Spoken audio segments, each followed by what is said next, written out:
This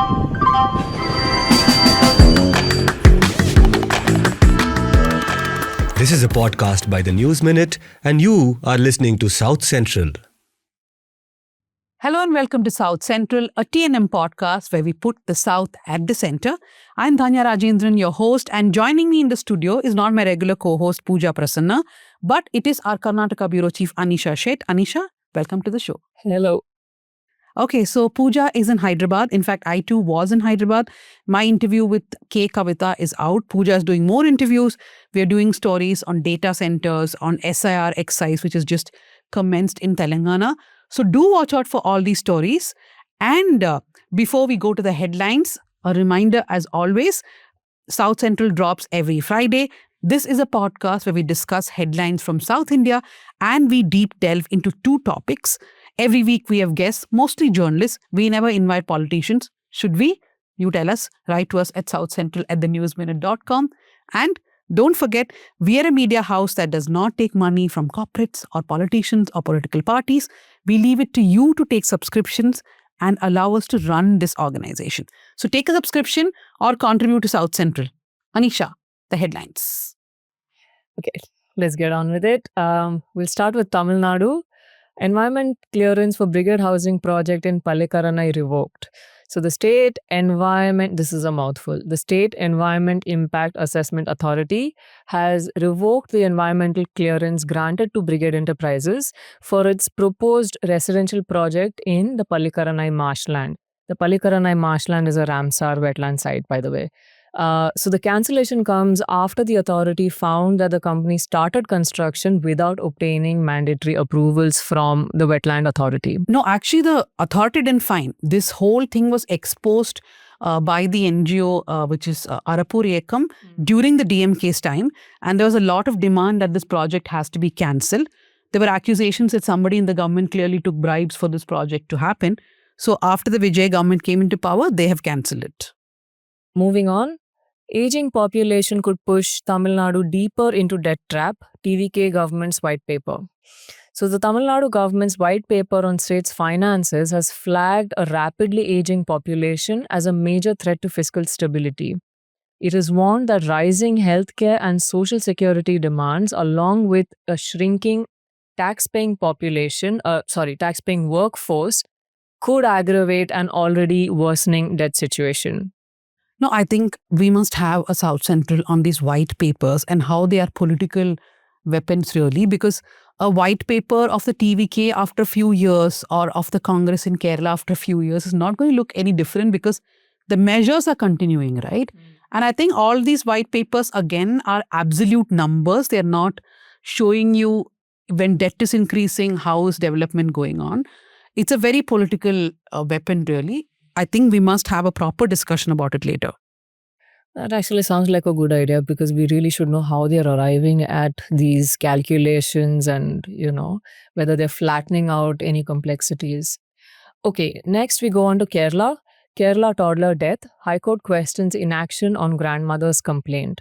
The Kerala High Court has questioned why authorities failed to act on a complaint made by Arshit's grandmother before he died. Arshit was only 20 months old when he died, and he is alleged to have, he allegedly died due to prolonged abuse at the hands of his mother's partner in Trivandrum.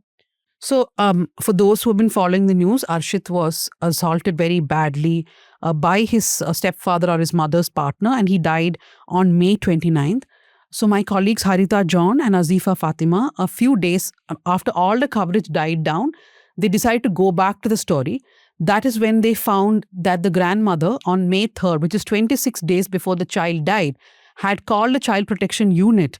And in a 17-minute conversation, she actually told them that, look, my grandson's hands are fractured. How can a child's hands get fractured when he falls down from a tricycle? Plus, she was a Nirbhaya volunteer, which is someone who's trained to understand trauma and injuries. So she says all this to the child protection officer, who does not take her seriously at all. So we got the conversation, we played it out, we gave it to all the Malayalam channels to ensure that there is wider coverage. And after that, the government has stepped in. The government has, of course, sacked that guy, which I don't think should have been the impact of that story, because one person moving out of system is never the solution. what we realize is that when you call a government helpline, they are not even logging in the calls. So do watch that video. Pooja had done a Let Me Explain last week. Azifa and Harita wrote a story, and we have even put out that audio. It's quite distressing, but it also shows us how our systems just don't function. Next, we have ED questions Veena, Pinarayi Vijayan's daughter, for around 8 hours in CMRL payoff case. This was Veena's first appearance before the Enforcement Directorate. The ED is said to have asked her about payments amounting to over 2 crore made by CMRL to her company Exalogic, which is now defunct. The ED also raised questions on the loans given to Exalogic by Empower India Capital Investments Private Limited. This was a loan of about 50 lakh. And Empower India Capital Investments is a company operated by CMRL Managing Director S.N. Sasidaran Karta, and the loans were given despite Veena's company failing to make timely repayments. Moving on to Karnataka, a pillar behind P. Lankesh's legacy, writer Indira Lankesh dies at 82. Indira Lankesh was the wife of P. Lankesh, who is a Kannada journalist and writer. She's also the mother of Gauri Lankesh, Kavita Lankesh, and Indrajit Lankesh. Gauri, of course, we know, was a journalist herself, and she took over her father's newspaper after his death. And she was killed allegedly by Hindutva goons in 2017. And the family now includes only Kavita Lankesh, who is also a filmmaker, and Indrajit Lankesh, who also is a journalist and filmmaker. Next, close to 2 lakh trees likely to be felled for Bidadi AI township. Over 10,000 farmers in Bengaluru South district, which is formerly called as Ramnagara, stand to lose their land to the Bidadi township, which is proposed to be set up. It has been described as India's first AI-powered city. And last week, the state government issued a final notification to acquire the land. If 9 villages in Bidadi are acquired for this project, nearly 2 lakh trees will have to be cut to facilitate the development. So this is DK Shivkumar's pet project. Ramnagara is his constituency, and there are major protests happening there. Yes. Next, we go to Telangana. Telangana government to inaugurate road named after Donald Trump in Hyderabad. Wow, I'm stumped. Okay. No, so Telangana government is going to name a road after Donald Trump. I think the chief minister himself is going to inaugurate. The basic thought is that, we will please Trump, and then Trump will be nice to us. So they have imaginatively come up with the name Donald Trump Avenue. Yeah, there's one. That's a road in front of the consulate, the US consulate. There's one road which is going to be named after Google, and another one after Ratan Tata. But that's not the same. I mean, Congress is a party which has taken a very strident stand in support of Palestine, and has been saying that Donald Trump debatable is India's. No, Priyanka Gandhi has been very, very categorical. Congress government in Karnataka has never allowed a protest. That is in true, but I'm support saying of the central leadership has. And on top of that, they have been saying that, Trump is India's enemy, and he's doing all this to India, and now their government is naming something as Donald Trump Avenue. I wonder if they'll change the name after another president comes. Next, we go to Andhra Pradesh. Pawan Kalyan secures gag order from a Bengaluru court on land encroachment allegations. So the allegations were made by YSR Congress Party mouthpiece Sakshi Media and Telangana Rakshana Sena President K. Kavita earlier this month over a parcel of land in Hyderabad, claiming that it falls within a lake's full tank level area. Now, what we must note is that Pawan Kalyan has been accused of possessing land in Hyderabad, but he has come all the way to Bengaluru to get the gag order, because this is the land of gag orders. Anybody can come and get gag orders here. Please come. Our magistrates are waiting in line to give gag orders. Row over remarks against Home Minister. Palla demands apology from Amarnath. Telugu Desam Party has strongly condemned the remarks made by YSR Congress Party leader and former minister Gudivada Amarnath on Home Minister Vengalapudi Anita. The party called them as deeply offensive, misogynistic, and unbecoming of democratic discourse. I mean, some men just can't see beyond the makeup. He said that Anita, the Home Minister, is full of makeup. She spends hours doing makeup and some sort of crap like that. These are the men who don't deserve to be in public life, but alas, they are. Thank you for the headlines, Anisha. So, what's been making the headlines this week is Karnataka Home Minister Priyank Kharge insisting that the Rashtriya Swayamsevak Sangh, or the RSS, should declare what its registration is and they should tell how their funds are being managed. The RSS has hit back. Mohan Bhagwat has said that even Hinduism is not registered, so why should the RSS be registered? Is one of the replies. Everybody has jumped in from Mahesh Jethmalani to the VHP to RSS ideologue Gurumurthy, all of them defending that the RSS need not register. Now, there's of course the political point of it as to why is Priyank Kharge going after the RSS like this. And the second question is the RSS reply itself and why they've never wanted to register as an organization ever since their inception. So to discuss all this, we have with us Shardool joining us from the Newslaundry studio. Shardool, welcome to the News Minutes South Central. First time here. Yes. First of many, I hope, but yes. And making reappearance after reappearance is Nikita Saxena, journalist who's worked with multiple organizations. Nikita, welcome to South Central. Thank you. Okay, so first about the politics, right? Priyank's, I think what Priyank is trying to do, or at least what I've learned, is that he will send more letters to the RSS. If they do not reply to the letters and say that they have a registration number, which they clearly don't have, he's going to push for no marches. They cannot do public marches anymore. The VHP can do, all the other branches can do, but not the RSS because they are not registered, is what he is going to insist on, is what I think. The RSS, of course, can approach the court. Okay, so first thoughts, Shardool, you must have been seeing all the reactions, right?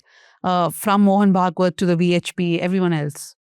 I did. And believe it or not, this is not a new discussion, at least for my ears.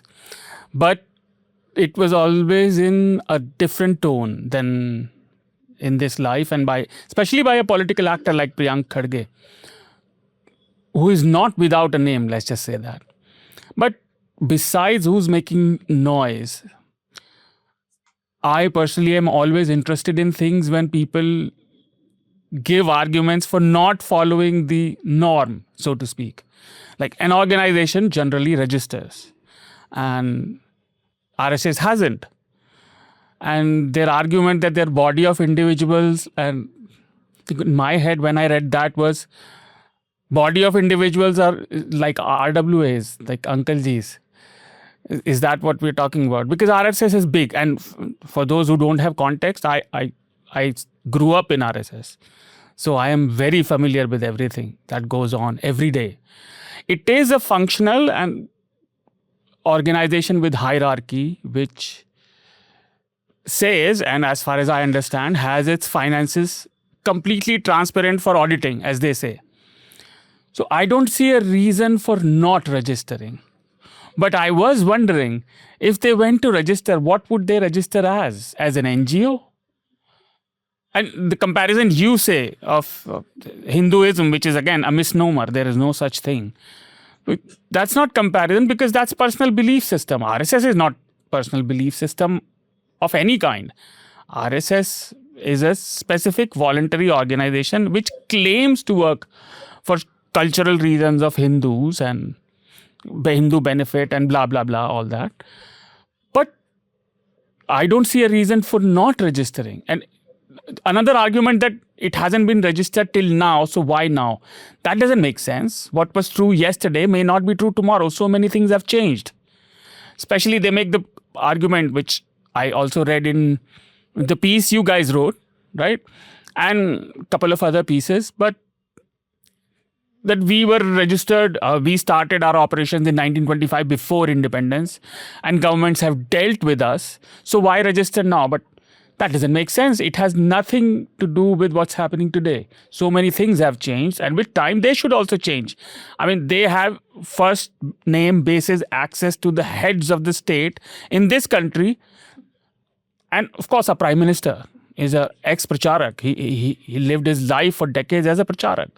So their links are open, transparent, and invariable. So even as an ex-member, and if I put myself in shoes of 25 years ago me, I don't see a reason for not registering, as far as I understand. Nikita, I think there's been a lot discussed about the reasons why the RSS is not registering, right? I think one of them is primarily that the funds that the RSS uses, the RSS doesn't want to be traced back in any way, which is the reason why it operates through a lot of other trusts, foundations, and organizations. In fact, Seeing the Sangh, the database which is put out by organizations outside India, which also Caravan has reproduced here, Caravan has fact-checked and reproduced, shows that there's a network of around 2,500 to 3,000 organizations which are connected to the Sangh. So there's a reason why they've not registered, and this is a question which has been dealt with by courts, by governments, but the RSS is continuing to say we will not register is strange. Yeah, so I think a couple of things here are interesting. So one, like you mentioned, Seeing the Sangh might be the first time we're actually we have gotten a quantifiable sense of how far this network runs. And in fact, if I'm not wrong, I saw an update that they're going to be adding 100 more organizations or some such to this network now.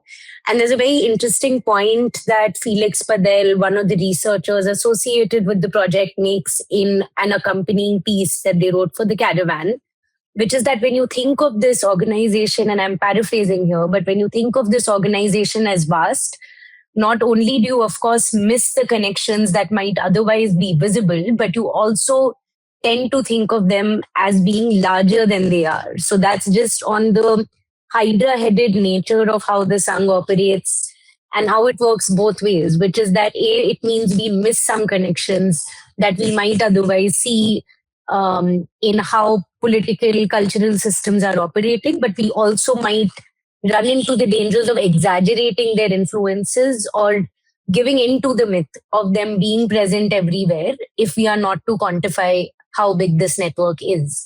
The second thing is, this is also a Caravan story, and one that I know you've mentioned previously, I think, on a South Central podcast that I was also on, which is Amrita Singh's cover story, I think, last July, if I'm not wrong, which looked at Keshav Kunj, that is the headquarters of the RSS in Jhandewala, right? And there's a lot of interesting material in there, of course, about the headquarters itself and the vast amount of money. I think the RSS, by its own estimate, says 150 crores. There's also very interesting nuggets of information in there, for instance, about the foreign donations that Seva Bharti and one more organization, which are RSS affiliates, get from, for instance, a Maryland-based organization called the India Disaster Relief Fund or some such. Now, this is, and as the cover story highlights, coming at a time when you are seeing a lot of civil society organizations in India struggling to retain their FCRA licenses. We've seen scores of organizations that have had their FCRA licenses cancelled, particularly those that are seen to be dissident. So there is this conspiratorial nature with which the RSS works. And it does come back to the same question of why is there such resistance to opening yourself up for legal and public scrutiny? And the other thing that I think Bhagwat has said this time, which was interesting to me, is he's using the fact that the organization has been banned thrice. Once after Gandhi's assassination, once after during the emergency, and once after the demolition of the Babri Masjid, to say that if we were banned, of course the government knows that we exist. But the question here is not whether we know that or the government knows that you exist. The question is how much of your scale and how much of your operations are shrouded in opacity. So I think that sort of evasion is also very interesting. And I don't know if this is an argument that they have used before, because the body of individuals argument is something they return to, much like this idea of Guru Dakshina. All our contributions are voluntary and so on and so forth. No, I think they have. Yeah. Go. No, so I think they started with this line for this. I mean, Mohan Bhagwat is mostly repeating what he said previously last November, when it was Priyank Kharge's another letter written by Priyank Kharge to Karnataka's chief minister, then which sparked that response. So this body of individuals saying, I mean, to the best of my knowledge, at least, it's recent, and they're all referring to what they have said in income tax proceedings in the 1970s, which lasted up till the 1990s. Yeah. Shardul, you wanted to make a point? I wanted to just couple of points. One correction: their headquarters is not Jhandewalan. Jhandewalan was Delhi headquarters. RSS headquarters are in Reshmi Bagh, Nagpur. The second is their audits do happen. So Guru Dakshina does happen. It's a whole month where they organize, and it is voluntary. Like nobody asked. I started so many new shakas in new districts. We never asked and instructed not to ask. Okay, who's giving what? But what their claim is that we do financial audits, but they're not ready to make it transparent, which is why the registration is required. Am I making sense? Like, they treat it as an individual sort of private firm. They're not for public. But what Kharge is demanding is when you operate in public life and all that, as far as I understand, if I'm wrong, please correct me, that you have to register so that we can monitor what you're doing. You are an organization of no substantial, not unsubstantiable means. You have immense contributions coming in, be it individuals or trusts, like you mentioned, that database mentions. And you operate in public life with now almost part of the government, right? That's the core argument. So, yeah. No, I think Priyank Kharge's first argument is the fund, I think, is the secondary issue for him. For him, the first issue is that if you are not a registered organization, how are you having public events, especially public marches at this scale? What gives you the right to march? He's saying, let the VHP march, let Seva Bharati march. Why should the RSS hold marches? Because you're not registered. But I'm wondering, if the RSS has to register, what will it register as? You can be a society, you can be a foundation, you can be a trust, public... Yeah, you can be a private limited company, an LLP. What will you register as? Private, militia, paramilitary organization?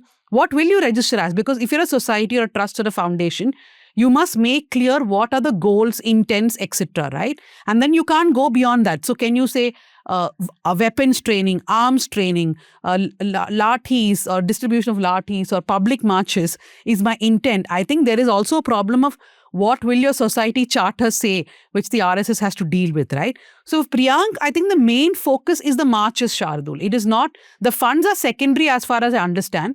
And the RSS pushback has been continuously the same.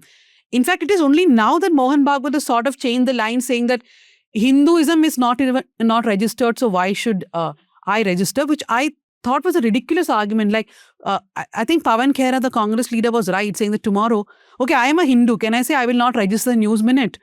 Because Hinduism is not registered. Why should I register the News Minute? IT department cannot come here because I'm a Hindu. Why should I register, right? I don't understand how that argument works.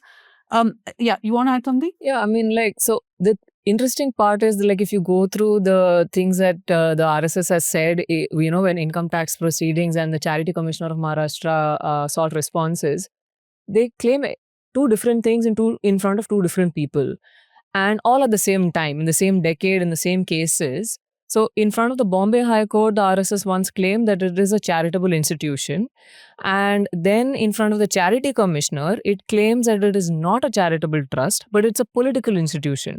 So it's saying one thing to one authority to escape, any kind of accountability, either under the Bombay Public Trusts Act or under the Income Tax Act, when the Income Tax Department had initiated proceedings based on, whatever things were going on at that point of time. So each time somebody asks them a question, depending on who it is, they use whatever law there is, to make a case in their favor. But finally, it's like, round robin, right? You tell one person one thing, another person another thing, and finally you're not saying anything at all.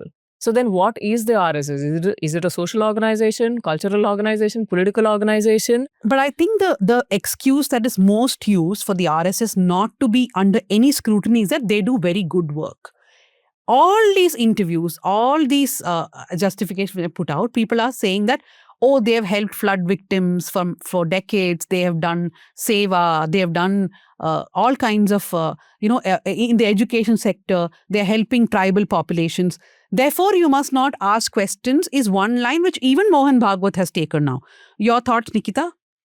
Yeah, so I think this comes to the core of why it's important for this organization to face public accountability or scrutiny, right? So, for instance, to even quickly come back to the funding question, what does voluntarily donation mean in a time like today when the RSS is clearly the most important political force shaping the country's worldview today? It is the ideological fountainhead of the ruling party.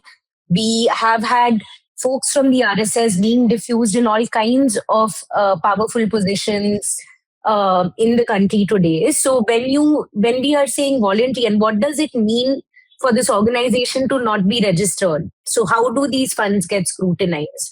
There's another interesting point from that story that I just quickly want to flag before coming back to your question, Dhanya. So, for instance, Amrita's story mentions, I think, a 2019 or more recent, maybe 2024 petition by this gentleman called Lalan Kishore Singh, who points out that Bhagwat and the RSS's headquarters in Nagpur, for instance, are afforded Z plus security of about 150 personnel, if I remember correctly, is what that legal document says.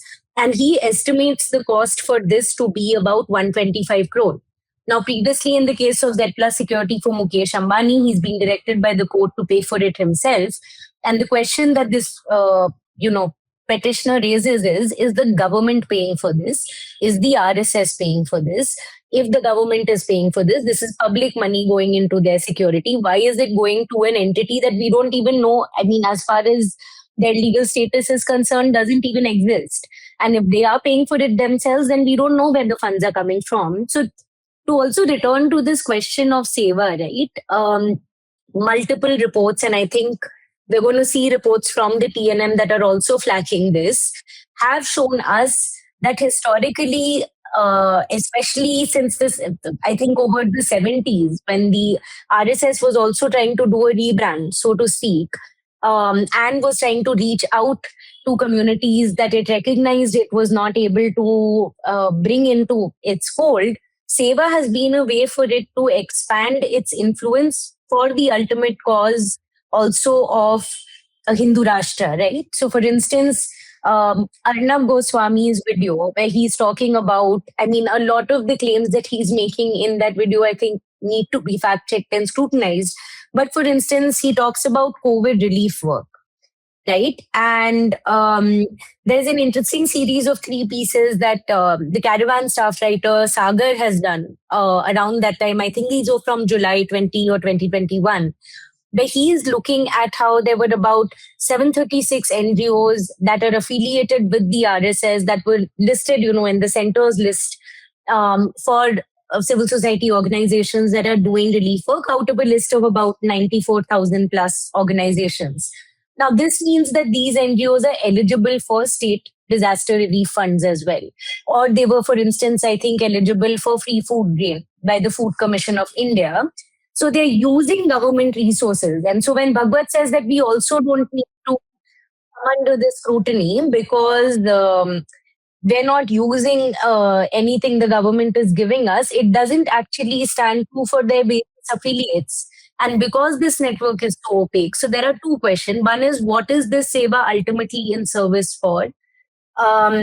And I think Sagar's thesis, for instance, mentioned this very interesting book by Malini Bhattacharjee, which is called Disaster Relief and the RSS, if I'm not wrong, which also looks at 2 specific instances over the 90s and late 2000s to understand how even disaster relief work is ultimately meant to help not only build the impression of the RSS as this humane and compassionate organization, but also in cadre building.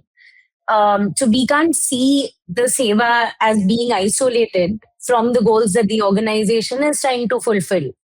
And the second is, when you're doing Seva through these affiliates, the question of funds does arise again, because many of these affiliates are registered. So they are able to get access to funds. We don't exactly know how they're being used or moving across the network.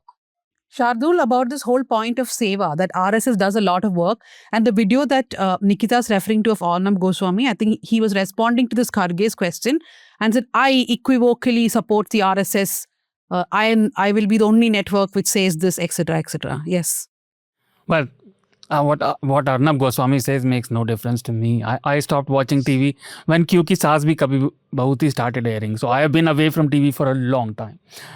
But I have seen the good work, and the good work argument is this: the good work does not mitigate the bad you do. It's a non-starter argument, at least in a legal sense, to my mind. Just because you provided aid, let's say after a train crash, or like Nikita mentioned, Latur, maybe she was mentioning Latur, or Bhuj earthquakes, which were sort of couple of things where it was more noted, I think, because they were covered more due to Modi, at least Bhuj one. But the point remains that even if you provide support, and I agree with the point Nikita made that you're not actually doing voluntary work, but that's true for everyone, right? Like nobody does these things out of the goodness of their heart. Like it is unavoidable that people will have self-interest in public life, be it politics or in social service. Nobody is a saint here, and that's not the expectation. The expectation is transparency.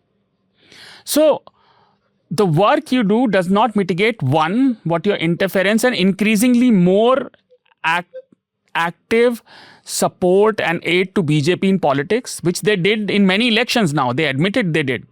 Before 2014, they did not. They used to say our workers take part, but we as an organization don't. In 2014, post 2014 results, they admitted that yes, we as an organization worked to save the country or whatever. Jo bhi aap, sorry about the Hindi, but whatever the explanation you put out in the public. The other is that don't ask questions is a ridiculous statement in itself, but sort of compounded for an organization which claims to represent Hindu belief system and faith. The one thing which you can sort of assign and easily say that this belief system, whatever and everything it encompasses, says that if you are not satisfied with an explanation, ask questions.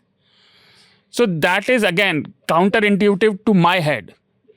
And the more you have sort of stake and equity in public life, which includes policy and governance, like BJP ministers, Home Minister and departmental ministers have open meetings. They attend strategy meetings of RSS also. Like Pratinidhi Sabha, we had discussed in different contexts. Pratinidhi Sabhas happen annually and BJP members and representatives are attending them. Furthermore, the pracharaks which are deputed to all these organizations, the sort of key links or junctions which sort of manages this whole plethora, the web of organizations, is general secretaries which are originally pracharaks deputized to VHP. Bajrang Dal is a sort of, ancillary organization of VHP. It's not directly linked to RSS, but like Dharm Jagran, like you mentioned, Ekal Vidyalaya, which has worked with tribals and so many others. It is the general secretaries which are pracharaks, and they are deputized and brought back to RSS. One of the biggest examples is, if you remember, the general secretary of BJP national one was Ramlal when Modi was elected in 2014. He is now back in RSS core committee. He's not in BJP anymore. So these pracharaks too manage everything. They are the sort of links which maintain the harmony, because there are internal rifts also, but the overall projection, the aim, goal remains the same. And that is the core point. They have to register because now you have provable evidence that shows that you are taking part in governance, you are taking part in deciding policy for people who are not part of your organization or part of the ecosystem anyway. So we need those numbers, we need those details, because you are working in public life, you need to be transparent. This idea of this idea of them saying that you can't ask questions as being contradictory to what they say they stand for, I feel like I differ slightly there, because it seems quite clear that one of the core ideas that they are aspiring towards is also maintaining the caste order, right? Maintaining a hierarchical Brahminical caste order. Their hierarchy seems to reflect this. The worldview that they are shaping seems to reflect this. And in that order, it seems quite natural then to say that questions are not welcome, dissent is not welcome, or dissent is welcome only in as far as it helps us in maintaining this order. No, I think the irony or the facade is that whenever you ask the RSS about the registration, they continuously point to other things that they do, right? Like whether it is social service, whether it is working with marginalized communities, etc. And all the organizations working in these areas are dealing with from the RSS in one way or the other, and there are funds flowing to those organizations. So the RSS is a fountainhead that really enjoys the goodwill of whatever the other people do, but is itself not registered. And what Nikita was talking about is a story that we intend to publish next week. So I hope all of you will subscribe and read it. It's an investigation where we look at some of the money from the government coming into RSS linked organization. We are talking about crores of money coming in, but the RSS will say we are not registered. And I was also thinking that it's not just the RSS. The RSS at least calls itself a body of individuals. The Bajrang Dal is not registered at all. And the Bajrang Dal is everywhere. You can see the Bajrang Dal organizing events. Bajrang Dal is holding protests. That's also not registered. And even the Bajrang Dal's money comes through VHP, right? Whatever money VHP. There's a lot of money, and we are talking about lots of money coming from abroad. There are reports saying that millions of dollars are coming into RSS-linked organizations. And at the same time, you are also not allowing other NGOs in this country to function. So the rule really does not apply to you, but to everybody else. And they are not seeming to get this irony, right? Yeah, and like saying that we do good work is like so we should not be questioned or registered is like saying, okay, you know what, I drive really well, so I don't need to apply for a driver's license. I mean, it makes no sense, right? So that is one part of it. But there is also the thing that, like, as you were saying, right, like they're claiming credit for work done by others, right? Now, if you look at like putting together everything that we know together, I mean, today, like about the RSS's organizational network and, you know, that mapping project which the Caravan published, it's like there's this huge body of organizations that are carrying out the RSS's program. But how are they managing to do that? Has anyone ever gone to a Hindu Samajotsava? I mean, or let's say, for example, a recent event, which in fact, I think Mr. Kharge also has spoken about. In March, there was a huge event of vice chancellors, and it was an education conclave organized by the RSS. All its material says that this is our event and so on. And then it was being held at a state-run university. So some Congress leaders raised objections, demanded answers as to how, you know, a government university was hosting a RSS conference. So then I spoke to some of the organizers at the time, and they said, no, we've paid for it. So this is a commercial transaction. Where did they get the money for that from? Right? That is also a question that needs to be asked. Like, how are you managing to fund all your activities? Because you're claiming credit for them. Right? So if you're claiming credit for it, then you should also be accountable to the public for that, for your activities, right? So I think that there's lots of questions here that need to be answered, and the RSS is saying no rules apply to us. Sorry, one of the other things is that, for instance, the affiliates that you were mentioning, Dhanya, it's not like what Anisha was also talking about. While these organizations are de-linked, and it'd be interesting to hear from Shardool on this as well, maybe. It's not like it's impossible to link the folks in positions of power. And that is how you see the linkages very clearly. I mean, in instance after instance, including in some of the pieces that reporters from TNM are now, you know, investigating, we see that these links, I mean, you scratch the surface and the links are actually quite clear. If you start looking at the overlapping individuals. The second is that, and this is not a new point, but perhaps worth bringing in, which is that this lack of transparency also means that we don't know who is an RSS member because there are no records. And this is something I think Amrita also mentions and delves into her cover story. When you don't have an organization, for example, that comes under the Societies Registration Act, you don't have membership records.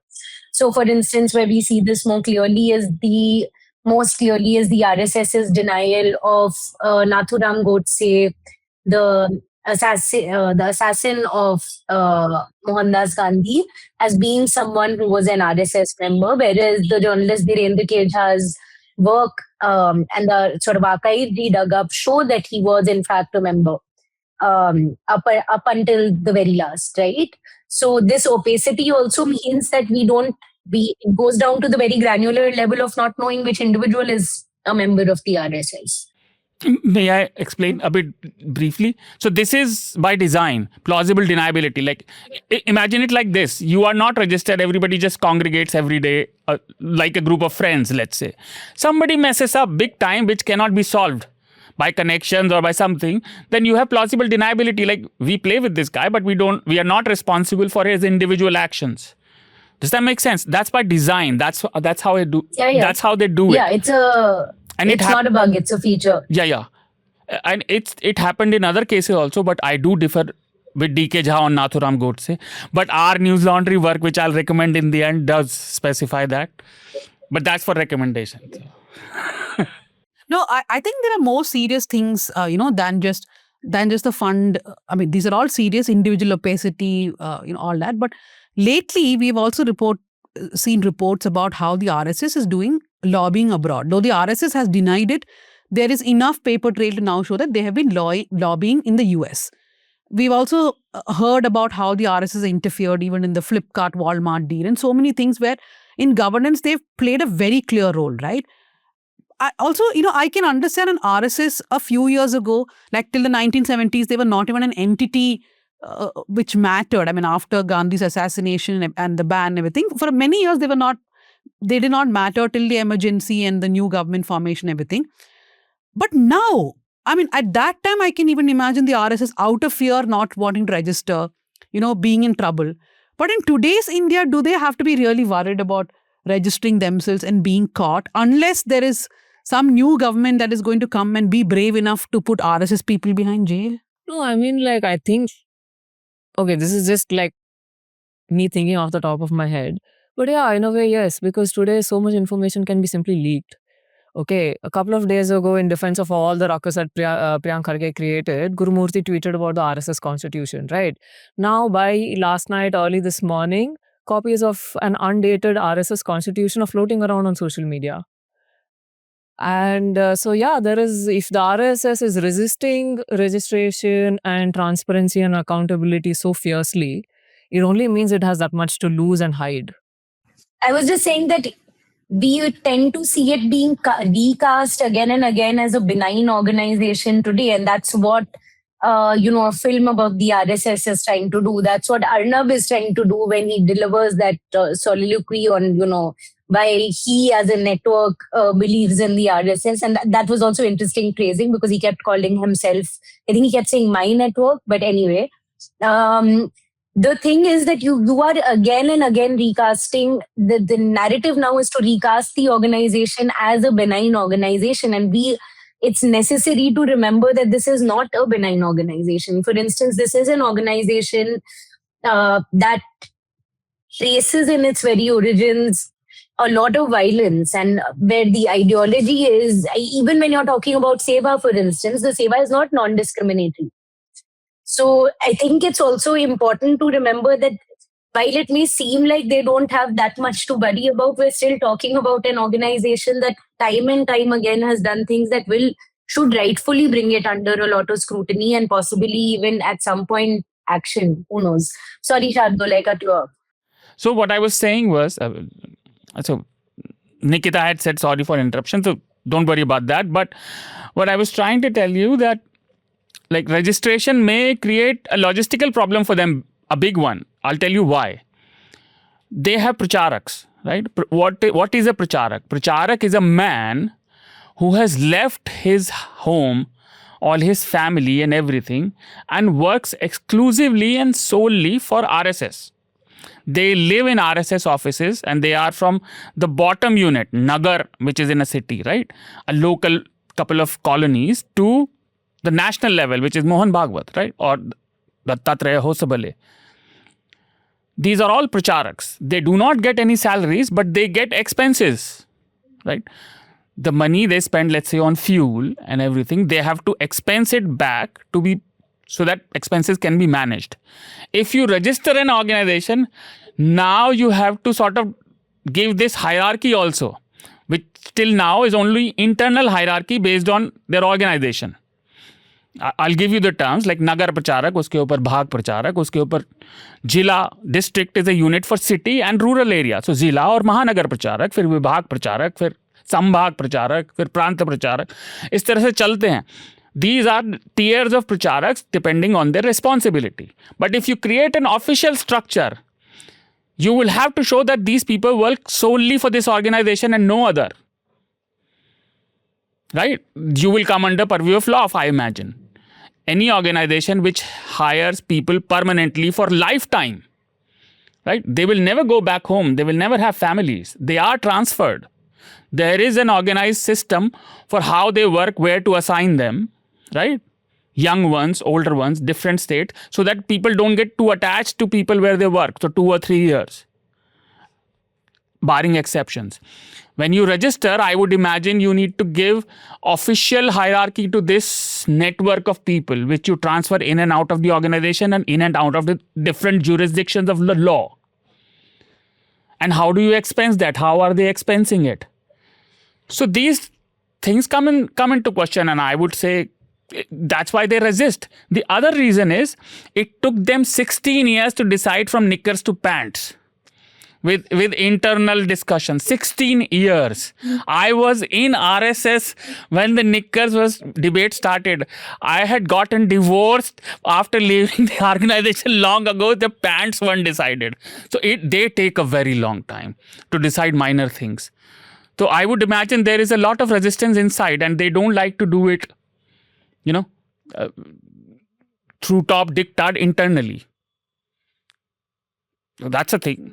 And they wouldn't definitely like to do it because somebody is demanding them to, right? Somebody from another party. Especially now when they have power. Yeah, exactly. That also brings ego. Okay, so thank you very much, Shardool and Nikita. But this is not going to end here. I think what is starting from Karnataka is something which the Congress wants to emulate, at least in Kerala, Telangana for now. So everybody is going to start insisting on registration.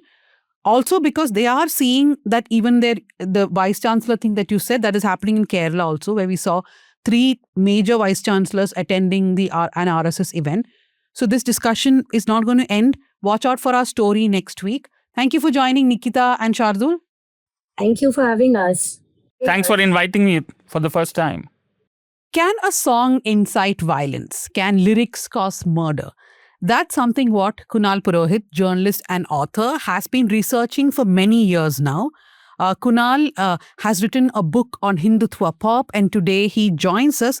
The book is called H-Pop, The Secretive World of Hindutva Pop Stars. Kunal, thank you for joining us here at South Central. Thank you, Dhanya. What a pleasure to be with you guys. So I was checking out your Twitter thread yesterday. So for those unaware, Hindutva Pop is basically this, it's a genre of pop, now we can say, where the Hindutva right-wing cadres will go outside mosques and other places, especially during festivals when there are processions, and they will just play these really hate-filled songs. Now, Kunal has been researching on how that's also taken off spectacularly on the internet, with all these songs doing very well on platforms.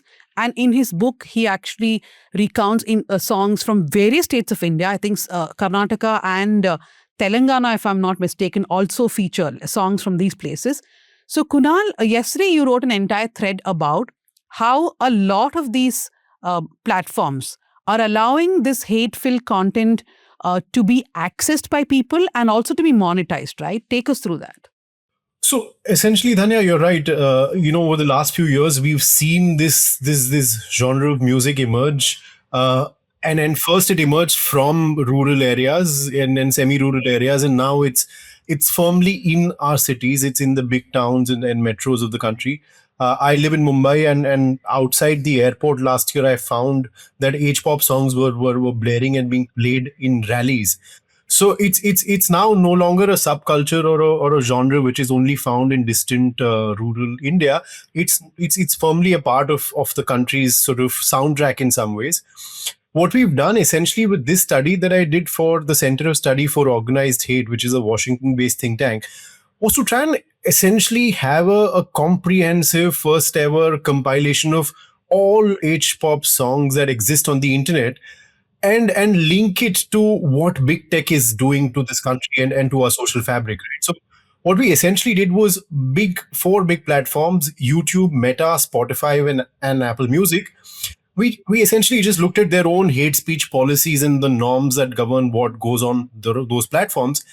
And against those norms, we found that there were 523 total Hindutva pop songs, which were going against these very norms and violating these norms by inciting and calling for violence against Muslims and Christians, and by also sort of stoking hate against them by dehumanizing them and abusing them.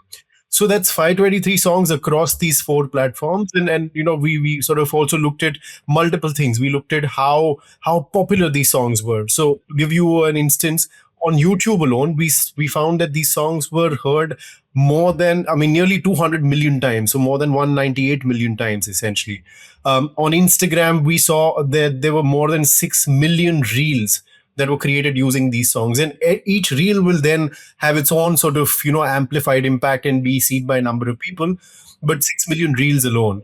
The other part of the study really focuses on how big tech platforms are not just giving these songs and artists a platform, but they're also profiting from this music, Dhanya, as well as giving money back to these creators. So what we could establish was how a lot of these creators, their accounts were monetized, so they were getting advertising revenue from YouTube. They were getting royalties from Apple and Spotify, and they were also able to raise money directly from their viewers through features like super chat or super thanks that YouTube has for some creators. So we were able to establish how this is an ecosystem where both platforms, big tech platforms, as well as hate pop creators are actually benefiting mutually, and and platforms are just very willing to let them sort of let them flourish on these platforms without any regard for what they're doing in society, Dhanya. So I was looking at the research. It said that ads for 103 brands ran, right? And I think your graphic said that OpenAI, Notebook LM, Amazon Prime, Dell, Motorola, all these people are putting out ads on these songs. And it's not like they're unaware of what this is about. And the Reserve Bank of India, disturbingly. So what we found was essentially, in this ecosystem, there is not much clarity that these platforms offer as to how the monetization model really works. But what we found were that these songs, which firstly shouldn't have been on the platform to begin with, they're calling for violence against minorities and stoking hate, while all of these brands are very willingly sort of on these channels advertising themselves. So when you're going to see a song which calls for the extermination of Muslims from this country, you're very likely to see an ad by some of these brands that we just mentioned. And that itself is problematic. Now, as I said, right, I would be very happy if YouTube or if these brands come out with a clarification and say, we didn't know what was going on in those songs. I think that would be wonderful. But at this point, we don't have that clarity of whether they willingly signed off on being advertised with H-pop music. Have you heard these songs, Anisha? No. After reading the book, I went and checked a few of them on YouTube. I think this was more than a year ago. Some of them were quite scary. Yeah, I follow crazy like Twitter handles of all these guys. So I'm a little overdosed on like all the rubbish that people keep doing in Karnataka. But I mean, so what I'm wondering, like, see, Anisha, I'm so envious of you for not having heard these songs. Yeah, I wake up humming these songs. I've heard enough shit, and like yesterday there was like some gathering in Hubli where some 3,000 women were given Trishul Diksha by the Sri Ram Sena, I think. So there is enough lunacy, I suppose, happening here also. So I mean, there's more than enough for him to go around. But see, the songs that you've been tracking are overtly fanning hate, inciting violence, right? I was wondering what you make of, like, say, for example, in Karnataka, what I've seen is that there is a different set of mobilization, I suppose you could call it, which is happening along music per se, in terms of setting up of these, what we call as bhajana mandalis, basically prayer bhajan groups, right? So I feel like there is a one set of music is calling for incitement, is inciting hate, but there's another kind of music organization that's happening which consolidates or heightens a sense of devotion or is consolidating a Hindu identity. What do you make of this contrast? I was wondering. So these bhajana mandalis are mostly around Ram, by the way. So that is also interesting because of the push that the RSS has for that particular god. I think essentially, I mean, we have a long, rich history of bhajans being used for various things, and the book also actually talks about the history of how some of these were also used for political purposes, except not for purposes of the far right as we are now seeing. So I think in a sense, bhajans per se wouldn't be a problem, but what we're increasingly seeing, in my experiences especially, is that some of these have very subtle forms of regurgitating the Sangh's way of looking at religion. Right? So a lot of them would talk about, for instance, the Ram Mandir and the inauguration of the temple without any political context to why that is to be looked at with a certain amount of skepticism and why it is a political movement. So they will regurgitate things like, Ram was banished for 500 years and Modi and the temple got him back. So that kind of subtle, sort of rhetoric is present.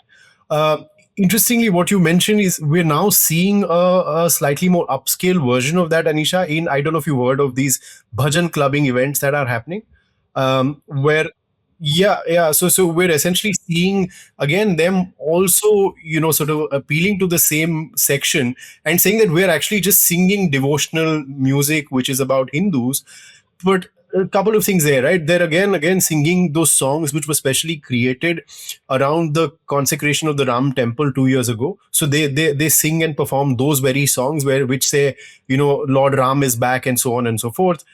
Some of them even actually play a clip from Narendra Modi from his Man Ki Baat podcast where he was highlighting how bhajan clubbing is amazing, right? And he was praising bhajan clubbing. So they play his clip in the program to almost validate their existence. And they make no, they make no effort in many ways to actually de-link themselves from the Hindutva folk. We've also seen attempts by the BJP, especially in DU and other states, where they're treating these bhajan clubbing performers to perform in college festivals. So they're clearly seeing this sort of religiosity and this appeal to religiosity, I think, as a pathway to Hindutva politics, because that's how you also end up luring younger people towards religion and then ultimately luring them towards your idea of what religion is. And I think that is what bhajans as well as bhajan clubbing in some ways are able to do. So, Kunal, tell me something. You have been observing the hedge pop. First thing, is hedge pop a word that you started? I wouldn't want to claim on that, but I just thought it was a catchy word. I don't know if there was. People were calling it Hindutva Pop and sort of hate music and stuff. But I would keep listening to K-pop. I wouldn't listen to it, but I knew about K-pop. And I said, why not call it H-pop? Oh my God. So it was, yeah. You have no respect for K-pop. No, I love K-pop. Anyways. Exactly. So, Kunal, tell me, so you have been observing H-pop for a few years now. How popular has it become over time, right? And how is it spread across languages, across regions? I'll add one more layer to that. Is there a class layer also in all of this? Because you mentioned once at the beginning that, this was primarily a rural, small town thing, and now these bhajan clubbing events. So is it cutting across class now? Or was there ever a difference? No, so in fact, when I started tracking it in 2018, I went with these assumptions that, okay, this is a predominantly rural phenomena. There's only a certain class of people, because when I would report on these things in rural UP, rural Jharkhand, and come back to Bombay and tell people about these songs, nobody had a clue. I wouldn't see anything on social media. And then slowly over the last 6-7 years, as I've been tracking it, H-pop has moved from the rural to the urban, like I said, but it's also actually transcended class barriers, because what was happening on the streets outside mosques in northern India especially is now happening outside mosques in bigger cities of India as well, including Mumbai, including Hyderabad, in Lucknow, in parts of Karnataka, in Delhi. So we're seeing that this has transcended, those urban rural geographies.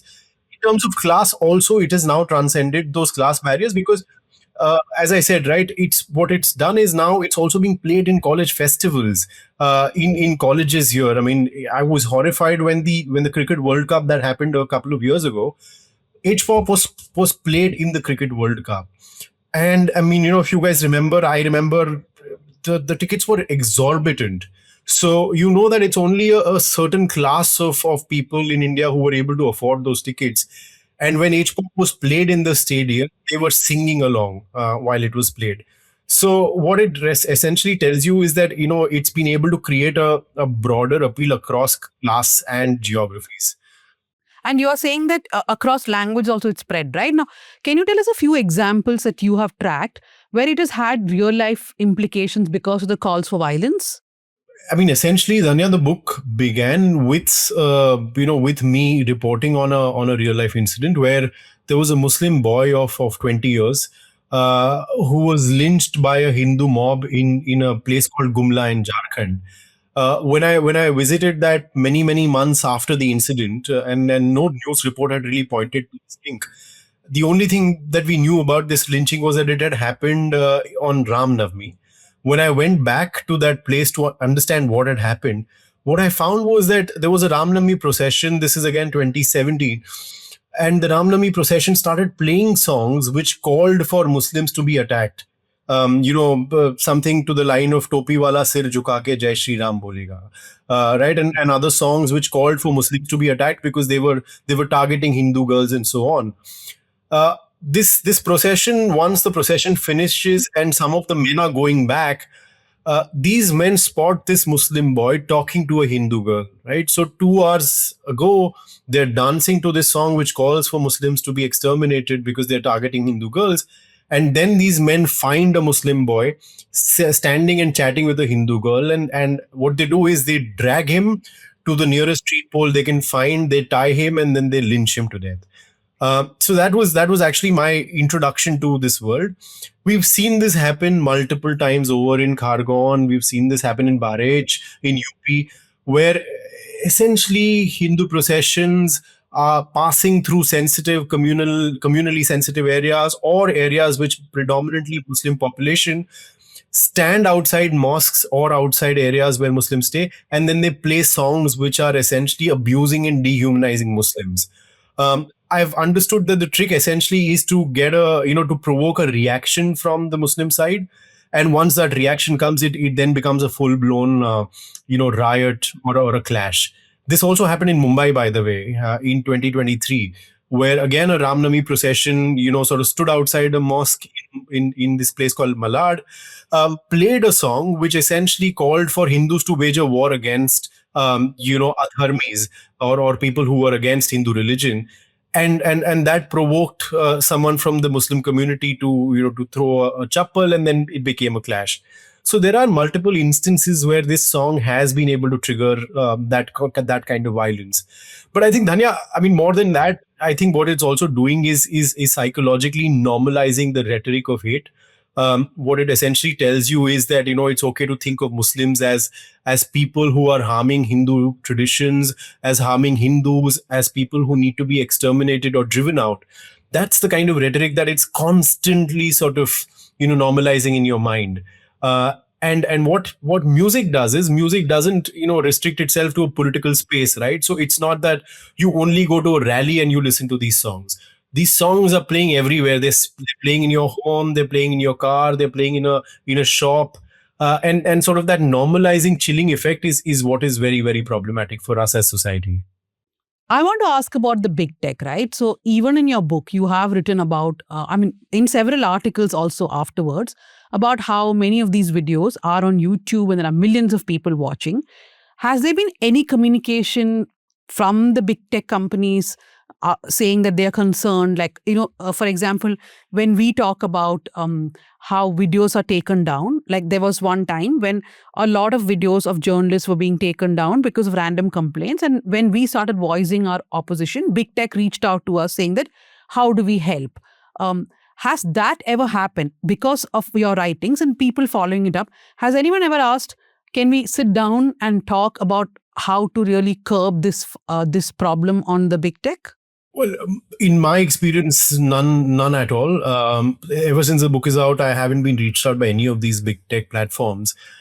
In fact, what we did even with this report, Dhanya, is that we didn't want to assume that big tech knows about these songs and they should proactively take them down. So we went a step ahead. What we did was we reported about 40% of these songs, 43% of these songs, and we reported them manually across 4 platforms and told big tech platforms that, look, we found these songs which are problematic and violating of your policies. Why don't you take action against them?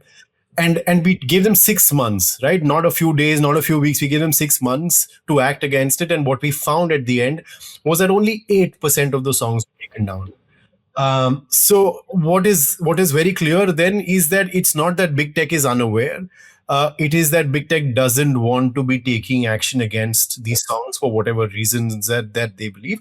There are other indicators that big tech is actively also encouraging some of this, because we found some channels, for instance, which were very, very instrumental and had a big chunk of these H-pop songs that they were creating.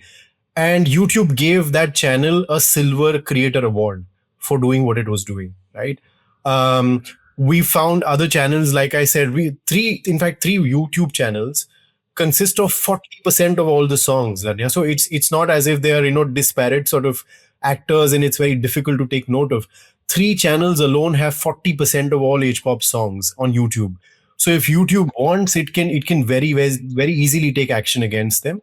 But it is clearly a sign that they don't want to be acting against Hindutva rhetoric on the internet. Now look at the contrast, what you said, right? Look at the contrast in the experience of a country like India, where you make a joke or a skit which is joking about the Prime Minister and it's taken down. You post videos about trains being overcrowded and it's taken down.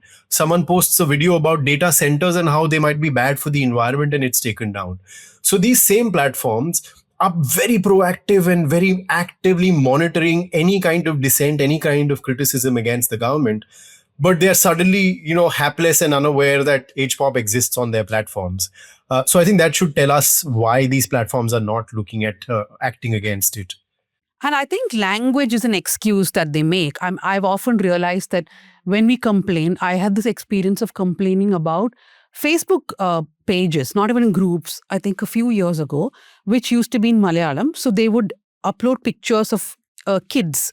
The pictures are very normal, like kids maybe taking, walking on the road or in the park. But the comments would be filled with sexual violence, right? And we had to keep on telling Facebook to bring down these pages. And Facebook would tell us at that time that I'm saying almost 8-9 years ago, that they do not have the bandwidth to actually look at content which is not in English. Hindi, including Hindi, they said it was very difficult. They did not have the staff, etc. But I don't think today they can give any of those excuses because they have enough AI to go. Their algorithm is completely AI driven. They know exactly what the content is. And they can't even get away by saying that, oh, this song is religious 90%. Where is the hate we are not able to place? Like perhaps only 1 line is hateful, right? Or 2 lines. I don't think they can even make those kind of excuses anymore. No, sometimes we've also seen, Dhanya, that the thumbnails themselves have such incriminating imagery on it. So it would have a snake and the snake's head would be a Muslim man with a skull cap. Or we would have, songs which say, Bharat ka Mulla Maulana Jai Shri Ram bolega. And, so stuff like that. The titles and the thumbnails themselves are very, very incriminating. So they can't even say that we don't understand what this language is. I mean, I think all of them, or maybe 90-95% of these songs that we found were all in Hindi. There were some songs that we found which were in Marathi as well. So, big tech cannot say that it doesn't understand the language of the largest market that it has in the world, right? Which is India. So it can't understand Hindi. It's difficult to believe. I think in South India, this has been seen largely in Hyderabad. We've also reported a couple of times where in front of mosque, they have been playing these songs, especially in Goshamal and some of these constituencies, right? Have you tracked some of the stuff which happened in South also? So Hyderabad, yes, because T. Raja Singh personally leads these Ramnami processions, and in fact, he's also a singer. He sort of sings a lot of these songs himself. So on YouTube, on Spotify, after the show finishes, go and search for his name, and you will see videos of him singing in a studio, and then those songs are then played, in those Ramnami processions when he's leading it, right? So in some ways, he's the playback singer, he's the actor, he's everything. But it's not just about Hyderabad. I mean, I know that there are Telugu songs that exist beyond T. Raja Singh's songs. There are actually in Karnataka, in multiple places, Ramnami processions are very much the way they are in North India, which is that they are these large processions and they play incriminating H-pop songs and they stand outside mosques. If you just go to YouTube, they actually sort of upload videos every single year unfailingly about these processions, right? Especially places like Gulbarga. I know that Hubli's had some of these sort of experiences as well.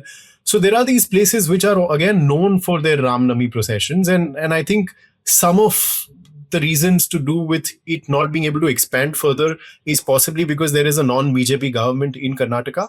I don't know how much longer it'll be able to hold, because we used to have this very, very similar expectation from West Bengal, for instance, that this could never spread in West Bengal, and yet, despite Hindutva pop songs not being in Bengali, them all being in Hindi, we've seen over the last few years that Ram Navami and these songs have actually become very, very popular in West Bengal. Similar is the case in the state that I am in, which is Maharashtra, where we find very few H-pop songs in Marathi. And yet, Ramnami processions are very common now. And these songs have become extremely popular in cities like Mumbai as well. So what we're seeing is that, it no longer needs the regional language to be able to grow in a region. Hindi H-pop songs and the allure of those processions, I think there are enough reasons for young people to be attracted to it, unfortunately. Even in Mumbai, Ganesh Chaturthi is actually a very popular festival for Hindutva pop songs now. And it's not just that these songs are then played. What happens is there are these traditional bands which play music live in some of these Ganesh Chaturthi processions. And even those bands have now started playing Hindutva pop songs. Similarly, Mumbai and as well as Gujarat, there is the tradition of the Garba, right, during the Navratri nights. And even during those festivals now, H-pop songs play while people dance to sing songs like Bharat Ka Bachcha Bachcha Jai Shri Ram Bolega and so on. Okay, so thank you for that, Kunal. Two things. One is, do read the book H-Pop, The Secretive World of Hindutva Pop Stars. But do not follow Kunal's recommendation, which is he's saying, go on Spotify and check for Raja Singh songs. Are you like crazy? My algorithm will be showing me Raja Singh and the likes. So thank you very much, Kunal, for joining us. Thank you so much, Dhanya. Thank you, Anisha. Thank you, guys. Okay, so now after that second discussion with Kunal, we will go to the recommendations. We will start with you, Anisha. What is your recommendation? Okay, so I have two recommendations, and I think if you need to understand the RSS, we also need to understand the time in which it was formed. And I think the best person for that is to read Ambedkar. Ambedkar's essay From Fractions to Millions. This is on when, the first communal awards happened. And when the census, by the way, back then in the early 1910s, 20s, would ask a question separately on untouchability and counted untouchable people as separate category from Hindus. And it is after that, it is around that time that the RSS was formed. And reading that essay really, really changes the way you look at Hindu society, Indian society, or the RSS, etc. And another one would be Ambedkar's Annihilation of Caste. So yeah, when I first read it, when, that whole Arundhati Roy essay, this thing and all that happened, like when I read it, I thought that, somebody in the RSS sat down and read this and then developed its program as a counter to what Ambedkar was saying. So yeah, I mean, that was me very, very ignorant back then. But yeah, I think there is some measure of 1925, it all goes back perspective. to. So, I mean, just sort of connected to what we've been speaking about, I think everyone should read this book. I don't know if you guys have read this. It's called Careless People, a story of where I used to work, which is essentially by this ex-Facebook staffer, and she was high up in the chain. And it's astounding, man. I mean, her sort of talking about what goes on within corporate boardrooms like Meta's. One would imagine that a corporation as powerful as Meta would take more care to be doing what it's doing, and I think the book reveals that it doesn't care about anything except profits. So I really hope that people do go and read it, especially because Mark Zuckerberg doesn't want anybody to read the book. So the author has been actually banned from promoting the book. So I hope more and more people read this. I mean, since we're talking about the RSS, I would definitely recommend From the Caravan, Amrita Singh, Sagar, and Dhiren's work. All of them have done a lot of excellent reporting, just mapping the RSS. And since we're also talking about Karnataka, and we didn't actually get into it, but the way in which the RSS has functioned within coastal Karnataka is a subject of maybe a very separate conversation. Maybe Grishma's 18-part series for the first post is something I find myself going back to quite frequently.